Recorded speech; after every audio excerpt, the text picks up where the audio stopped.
dos reis, o ano do seu reinado, o local onde o profeta se encontrava e outros dados contextuais. Tais informações situam a vida do profeta e sua mensagem em um cenário real e historicamente conhecido. Da mesma forma, é de suma importância que tenhamos o conhecimento do contexto histórico que pinta a passagem dos fatos que se desenrolarão nos fatos narrados no Novo Testamento. Ou seja, da mesma forma que nós temos um fundo histórico, um pano de fundo do período da história do Antigo Testamento, profetas, tempo, quem diz, quando diz, por que diz, para quem diz, cidades, reis, reinos, para entender o Antigo Testamento. O período interbíblico também ele pinta esse tempo. E aqui nós vamos entender que período é esse, o que aconteceu nesse período. Há um desenrolar não só da profecia da Bíblia, como também da história. E aqui a gente vai entender muitas coisas. Por exemplo, o período interbíblico, ele é o período entre o Antigo Testamento e o Novo Testamento. Aqui nós vamos fazer uma capitulação, um check-up, uma retrospectiva do Antigo Testamento. O Antigo Testamento ele foi escrito por um período de 1070 anos ao todo. Começou com Moisés e vai até Malaquias. É um período de 1070 anos. O Antigo Testamento, não toda a Bíblia. Toda a Bíblia foi um período de 1600 anos. Nesse período aqui se desenrolou 39 livros da Bíblia. Você está na apostila? Está na apostila. É uma recapitulação inicial para a gente entrar. Aqui está na apostila, no conhecimento bíblico, em toda a introdução do Antigo Testamento também. Nesse período tem pelo menos 4 classes do Antigo Testamento: lei, história, poesia e profecia. Aqui é uma recapitulação rápida do Antigo Testamento. O Novo Testamento, nós temos também 4 classes. O Novo Testamento ele foi escrito num período de 47 anos. Ele começou com Paulo, escrevendo a primeira epístola, e vai até João no Apocalipse. É um espaço, mais ou menos, são números aproximados, de 47 anos, aonde se desenvolveu o Novo Testamento. Já havia, naquela época, cartas, cristãos já escreviam um para o outro. Já havia conhecimento, já havia doutrinas, mas não oficialmente uma carta bíblica escrita e orientada pelo Espírito Santo. Paulo foi quem começou a escrever o Novo Testamento. Os evangelhos vêm depois. O livro de Gálatas, Paulo escreveu no ano 49. O primeiro evangelho a ser escrito foi o evangelho de Marcos, foi no ano 60. Ou seja, 11 anos depois que Paulo começou a escrever as suas epístolas. E nesse período aqui se desenvolveu 27 livros.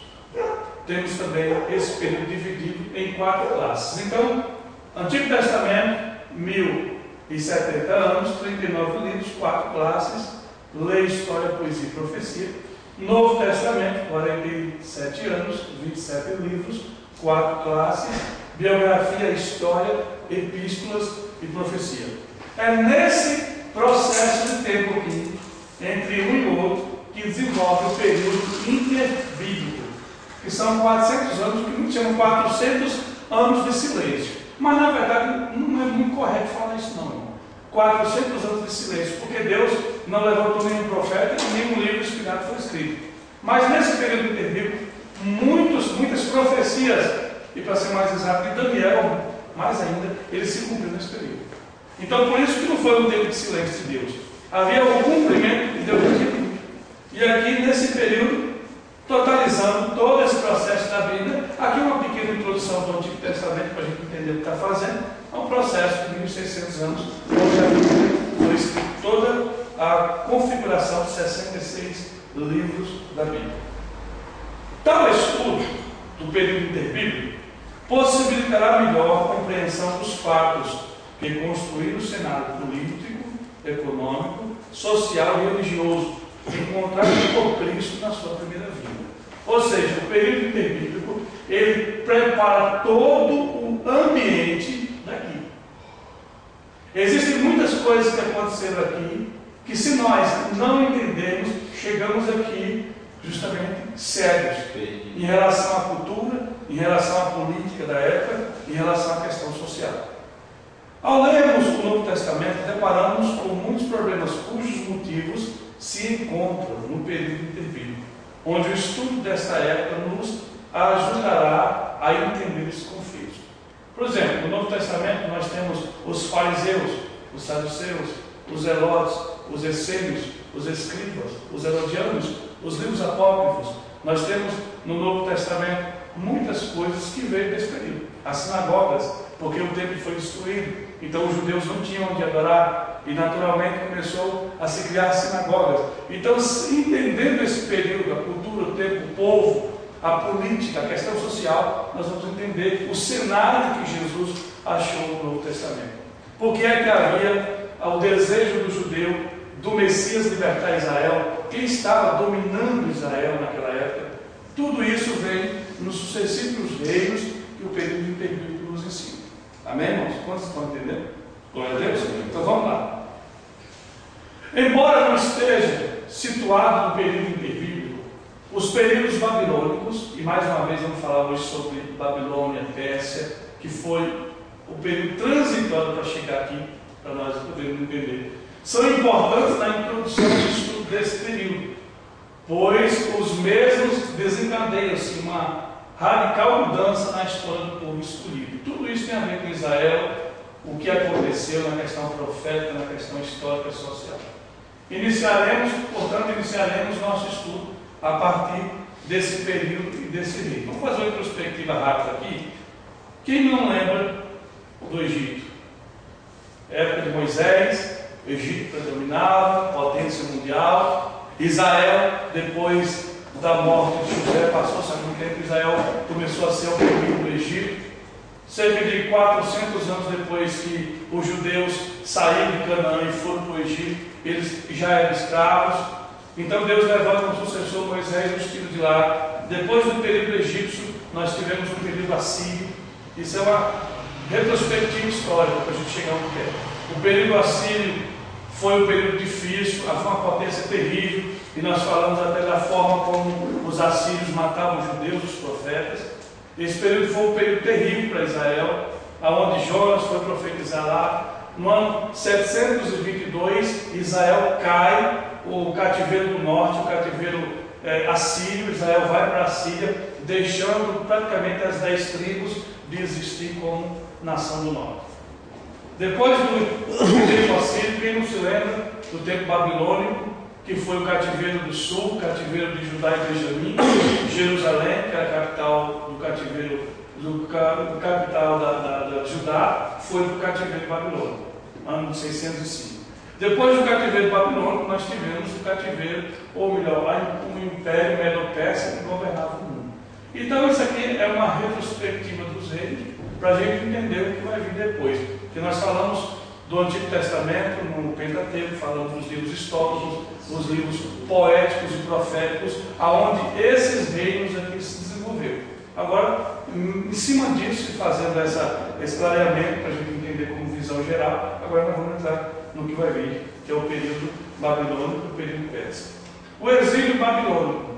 O fato relevante para o exílio babilônico tem início no século 8 a.C., conforme a narrativa dos capítulos finais de Segundo Reis. Aqui, no ano de 722 a.C., após um longo cerco à cidade de Samaria, capital do Reino do Norte, caiu em poder dos assírios o Reino do Norte, deportando para a Síria a maioria de seus habitantes e substituindo os restantes pelo seu próprio povo, destruindo para sempre o Reino do Norte. Depois da morte de Salomão, nós já falamos sobre o despreparo do filho de Salomão. Roboão perdeu o reino. O reino do norte se dividiu, o reino de Israel se dividiu em reino do norte e reino do sul. Reino do norte ficaram 10 tribos. A capital depois foi Samaria. A princípio era Siquém. Depois foi criada uma cidade chamada Samaria. Foi o pai de Acabe que criou essa cidade. E Samaria passou a ser a capital do reino do norte. O reino do norte tinha como exemplo cultuar outros deuses, bezerro de ouro, e Deus permitiu esse reino do norte ir para o cativeiro assírio no ano 722. Com isso, o reino do norte, as 10 tribos, foram totalmente destruídas. Quando isso aconteceu, irmão, 100 anos depois, mais de um século depois, que o reino do norte, que o reino assírio destruiu e levou Israel ao cativeiro, houve um outro cativeiro, o cativeiro babilônico. O cativeiro babilônico foi aquele cativeiro que subjugou Judá.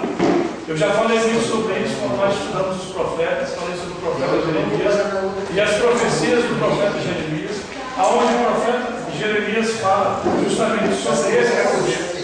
Jeremias profetiza, aleluia, durante 22 anos sem se cumprir, até que o reino do norte, o Império Babilônico, invade Judá e destrói totalmente Judá. Mas isso não aconteceu uma vez. A destruição de Judá foi progressiva. Foi uma destruição, a princípio, uma invasão e depois uma destruição. Em 605, os exércitos da Babilônia invadem Judá pela primeira vez. Das 3 invasões que teve, essa foi a primeira vez, no ano 605, quando Daniel foi levado para o cativeiro babilônico. Isso aconteceu no ano de 605, está escrito lá em Daniel, capítulo 1. E Jeremias, no capítulo 25 e no verso 11, diz que esse cativeiro duraria 70 anos. Quando isso aconteceu, aleluia, 8 anos depois, veio a segunda invasão de Nabucodonosor. Porque a primeira invasão, ele pegou os utensílios da casa do Senhor, ele pegou tudo que havia de melhor. Daniel capítulo 1, verso 3 fala sobre isso. Essa foi a primeira invasão. A segunda invasão, 8 anos depois, as tropas de Nabucodonosor voltam e pega agora Ezequiel e mais todos os escravos. Era ano de 597. A família real é capturada e deportada para a Babilônia, junto com a maioria da população de Jerusalém. 11 anos depois, Nabucodonosor volta novamente. Ele, no entanto, mas as tropas dele. E era ano de 587, 11 anos depois que ele leva Ezequiel. Agora ele vem e destrói totalmente Jerusalém, sitia a cidade, reduz a cidade a cinzas. Judá foi apagado da história. Isso é o rei do sul. Rei do sul. Então vamos só aqui fazer uma comparação. Houve, depois da morte de Salomão, as divisões do reino, reino do norte e reino do sul. Reino do norte cai para o cativeiro assim, no ano 722. Reino do sul vai para o cativeiro babilônico e cai totalmente no ano de 586. Agora, alguma pergunta? Antes que a gente entre para outro. Aleluia. 605, aqui é o ano da primeira invasão? A primeira invasão de Nabucodonosor sobre Judá. Foi quando Daniel foi. Daniel capítulo 1 fala sobre essa invasão. Não fala da data, mas fala da invasão. A história que fala da data, né? 8 anos depois ele vem de novo e leva Ezequiel. 11 anos depois ele vem de novo e destrói totalmente Judá. Destrói Jerusalém e reduz as cidades a cinza. Então os judeus ali passam praticamente muitos anos sem nenhum templo, não havia forma de governo, não havia rei, não havia nada. Isso aí veio tudo arrependido. Tudo arrependido. Os irmãos lembram do profeta Jeremias? O profeta Jeremias, irmãos, ele usou muitas vezes como base a ilustração que tinha acontecido no Reino do Norte. O profeta Jeremias sempre usou o Reino do Norte como ilustração. Da mesma forma que aconteceu o cativeiro das 10 tribos pela Síria, vai acontecer com a gente. E o povo não se arrependeu. Imagine, Deus deu ao rei de Judá 100 anos para se arrepender. É por isso que a Bíblia fala que Deus é carro de graça. Às vezes, a gente tem a maneira de achar que Deus vai julgar o irmão porque errou rapidamente. Irmão, às vezes acontece, às vezes não. Às vezes não acontece, não. Imagine Judá, ele teve do Senhor 100 anos para, no erro do rei do norte, se converter. E a queda de Judá foi a mesma coisa que aconteceu na queda das 10 tribos. O reino do sul ficou Judá e Benjamim, capital em Jerusalém. O motivo da queda foi o mesmo. Não foi outra coisa, não. Não havia outra idolatria, simplesmente. Israel não se convertia. Israel sempre adorava outros deuses. Um exemplo disso é que depois que os judeus voltaram do cativeiro babilônico, não há uma referência histórica que Israel praticou idolatria de novo. O cativeiro e ensinou o povo a obedecer a Deus. Ou seja, Deus teve que permitir a nação ser destruída, a nação acabar, e recomeçou novamente essa nação. E o povo que veio com Zorobabel, e depois os que vieram com Esdras, e depois os que vieram com Neemias, esses nunca mais, e até hoje, o judeu nato, o judeu ortodoxo não pratica idolatria. Esse é o fundo histórico, é o pano de fundo para iniciar esse período intermedio da Terra. Aqui nós temos, segundo Jeremias e Ezequiel, contemporâneos do exílio, e de outras fontes, pode-se inferir quais tenham sido as condições do exílio babilônico. Irmãos, o exílio babilônico foi também o inferno na terra, não. Para o judeu, não. Porque Deus sempre cuidou dos seus. Por mais que Deus permitiu Nabucodonosor tirar as tropas de lá, você lembra que lá na Babilônia não estava Daniel? Daniel representou muito bem. Então, muitas coisas houve de benefício para o povo, até pela fidelidade de Daniel, Sadraque, Mesaque e Abednego, pela fidelidade de Ezequiel, que estava entre os queimados. Então havia um cuidado de Deus, por mais que o povo estivesse no cativeiro, mas muitos, em certas condições, estavam vivendo melhores do que lá em Judá, na questão física. Os deportados foram assentados em comunidades mesopotâmicas, perto dos rios ou canais de irrigação, e ficaram com algum grau de liberdade local. Deus tinha um propósito em tudo aquilo. Podiam casar-se, levar uma vida familiar normal. Alguns chegaram a possuir casas, praticavam sua própria religião. Só que eles estavam submetidos ao paganismo o tempo inteiro. Não havia a nação deles. É como depois que Jerusalém foi destruído no ano 70 pelo Império Romano, os judeus saíram do mundo inteiro. E as comunidades judaicas continuaram existindo no mundo todo. Só para os irmãos terem uma ideia, havia uma comunidade, e há até hoje, mas naquela época foi uma grande sustentação para o judaísmo, uma comunidade judaica na Babilônia que durou 2000 anos. Quando Israel começou a voltar para a sua terra no final do século XVIII, essa comunidade judaica, ela tinha muitos judeus ali, vivendo de uma forma totalmente como era nos dias de Salomão, como era. Só não tinha um tempo para prestar o holocausto. O judeu, ele guardou, em muitos sentidos, todo o princípio de lei. A forma de adorar Deus, a forma de manter os escritos, a Torá e a compilação dos escribas, sem aumentar ou diminuir nada, o maior cuidado eles tinham acerca disso. Isso aconteceu por conta de muitas comunidades. E na Babilônia havia uma grande comunidade. Quando o edito de Ciro, o rei Ciro foi aquele rei que fez a substituição e tomou a Babilônia. Não vamos falar sobre isso agora. Quando o rei Ciro tomou a Babilônia, derrubou a Babilônia, ele colocou um edito que todos os judeus pudessem voltar para a sua terra. Mas muitos nem quiseram voltar. Eu perguntei aqui, quando foi promulgado o edito de Ciro, que foi no ano 538, permitindo a repatriação, muitos preferiram permanecer na Babilônia, até porque muitos já estavam até velhos, viu? Muita gente já está com velhos. Daniel foi um desses. A viagem era longa. Daniel tinha saído de Judá quando tinha 17 anos de idade. Então Daniel já tinha, nessa época da invasão do Império Medo-Persa, derrubando a Babilônia, Daniel tinha de 89 para 90 anos de idade. Daniel já não voltou mais. Ele morreu em Babilônia. Daniel teve em Babilônia posição de destaque. Nós vimos isso no capítulo 6 de Daniel, no ano de Dário, quando Daniel ele governava 40 províncias e depois as 120 províncias. Então o fundo histórico é esse. Muitos judeus não voltaram. Eles queriam saber de voltar para Esparta. A pátria estava destruída. O cativeiro babilônico durou 70 anos. Muitos nem conheciam Judá, nem conheciam Jerusalém. Você acha mesmo que a pessoa estava bem situada, estabelecida, estabilizada, tendo comércio talvez, agora iam desmanchar tudo e voltar para a terra que ele não conhecia? E com isso, muitos viveram o resto da sua vida e a sua geração em Babilônia. Aqui nós temos uma retrospectiva histórica de algumas coisas que estavam acontecendo. O período persa. Nós falamos que a transição, por que nós estamos estudando isso? Porque é um período interbíblico. E no período interbíblico a gente tem que entender os reinos e essa transição até o Novo Testamento.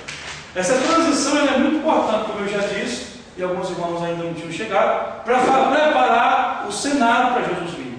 Havia uma necessidade de entender esse período, para entender qual foi o mundo que Jesus chegou.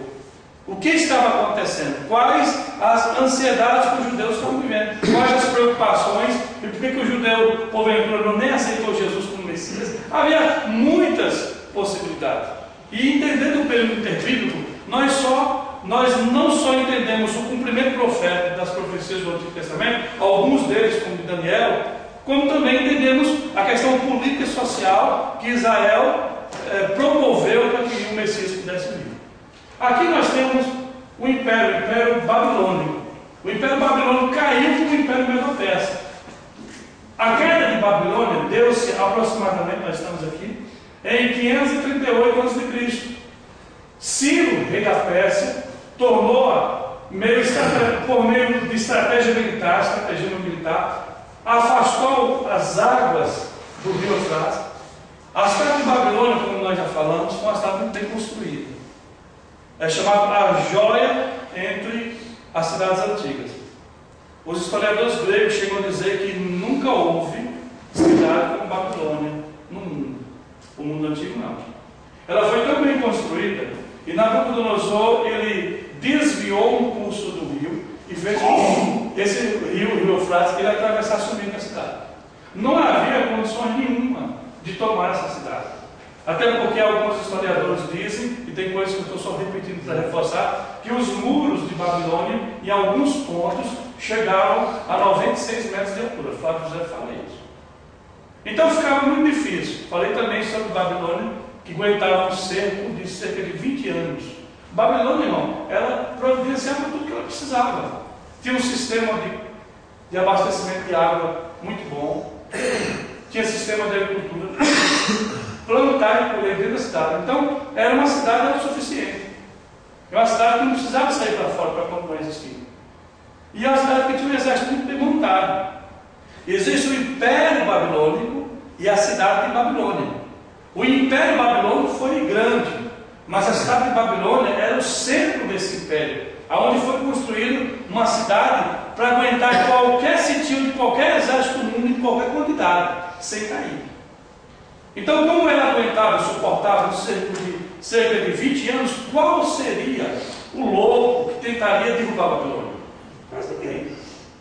Mas havia um louco, um tal de Ciro, e cumprindo-se até uma profecia da Bíblia.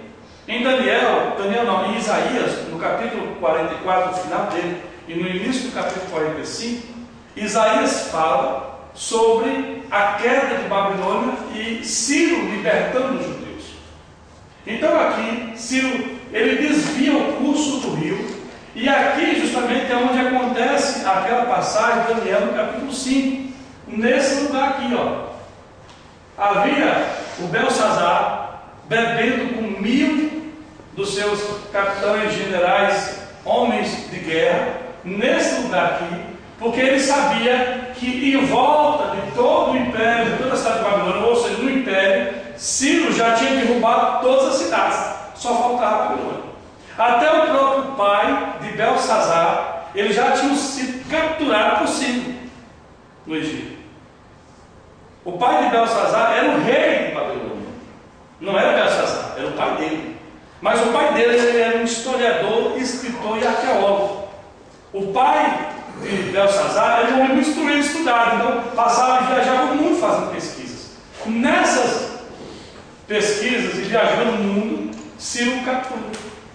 Por isso que lá no capítulo 5 de Daniel oferece, no capítulo 5 de Daniel, Belsazar oferece a Daniel a terceira pessoa do seu reino, e não a segunda.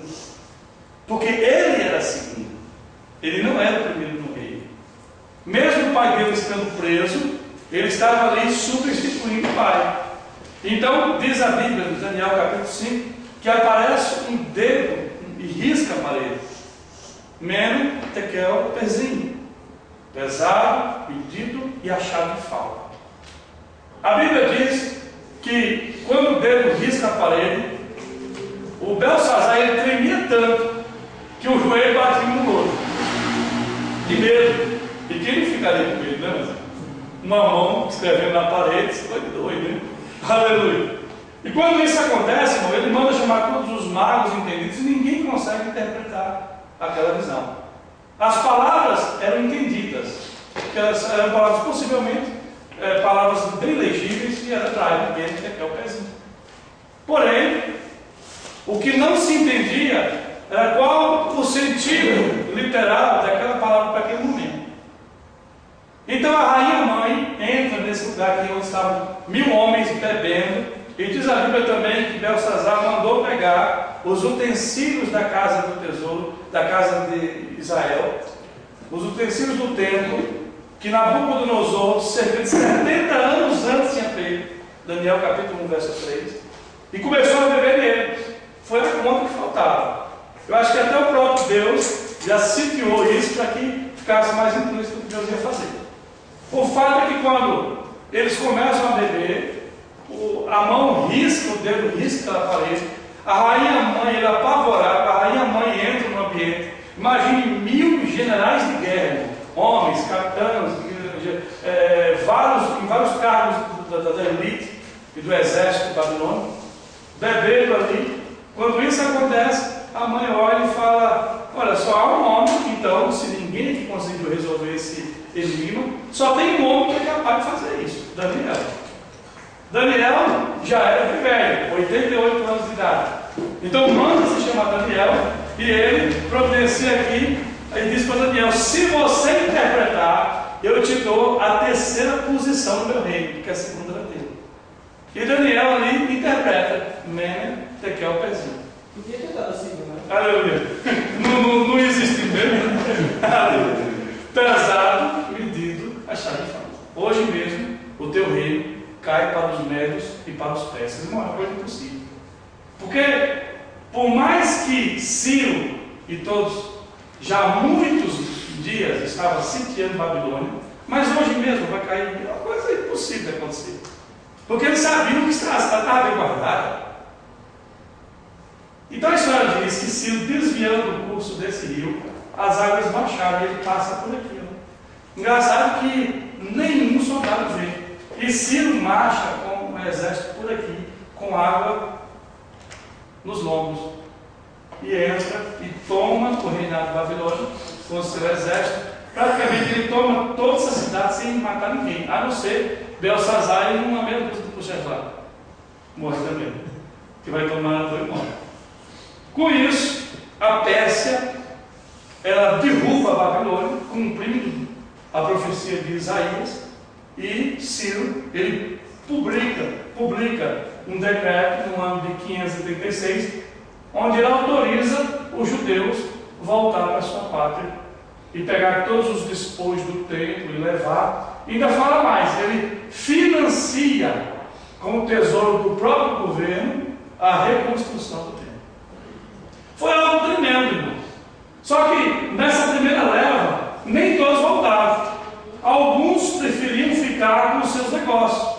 Mas cerca de 50.000 exilados voltaram, principalmente a tribo de Judá, Benjamim, Levi, sob a direção de Zorobabel.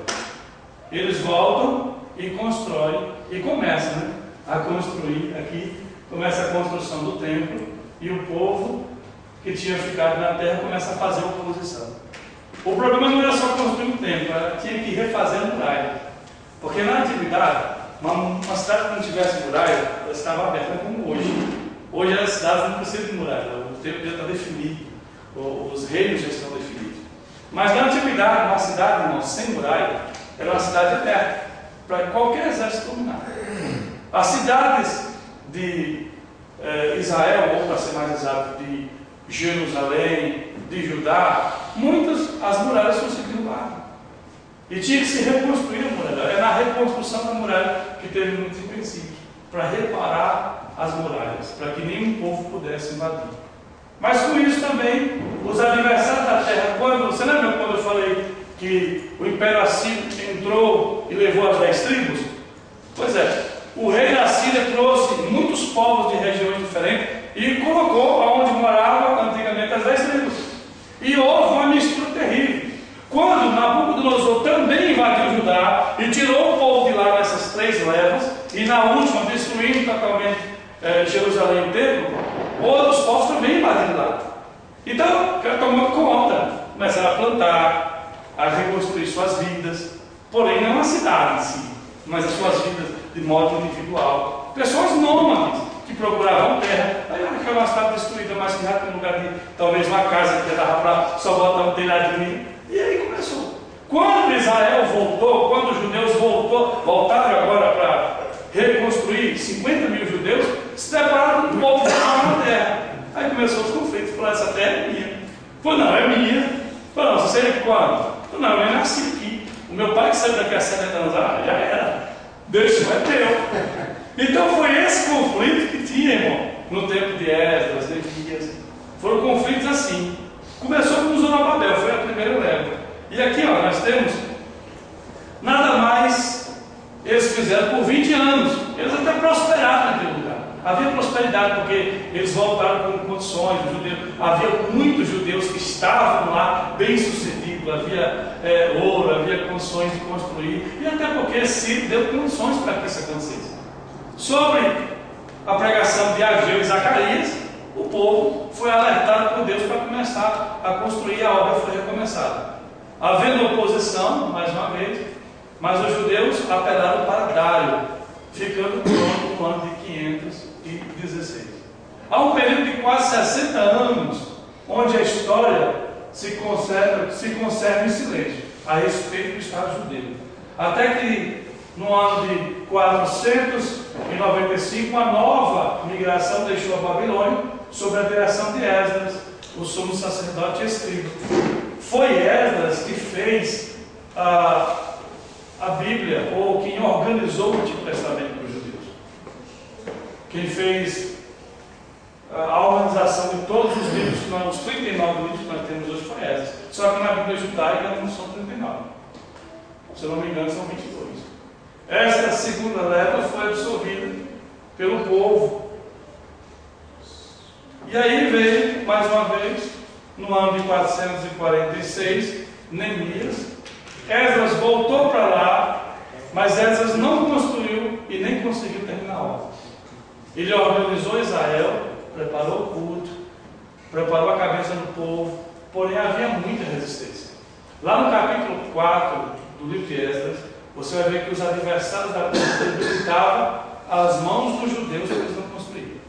Uma engraçada, irmão, que eles colocavam a pedra aqui, os adversários até tiravam. Eu falei, mas não deixando o material para trabalhar aqui, deixou, mas eles tiravam.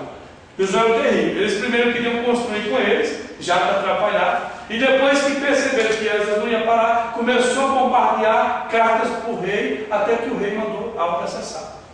Engraçado que a obra parou por 18 anos. É aquilo que eu falei naquela outra aula. Não vigia não para ver se o diabo derruba, irmão. O projeto é de Deus, mas o diabo derruba. Não tem conversa não.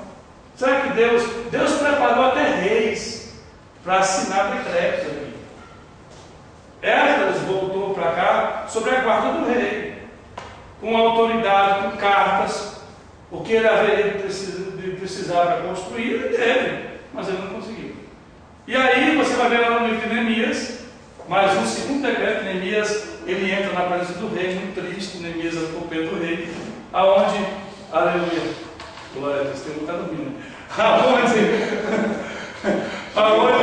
aonde Neemias, ele pelo rei incomodado, mas por que Neemias está assim? Neemias fala, mas eu não poderia ficar assim.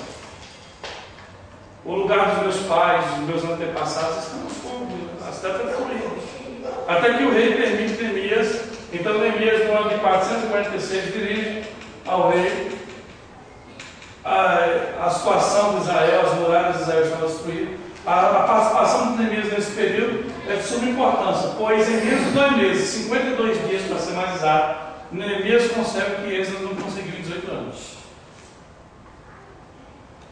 foram feitas as reparações e as muralhas da cidade foram levantadas. Neemias capítulo 6. Será que no tempo de Esdras de Neemias teve tanta objeção assim como também em Esdras? Objeção teve, mas Neemias não- sabia pelo pulo do gato.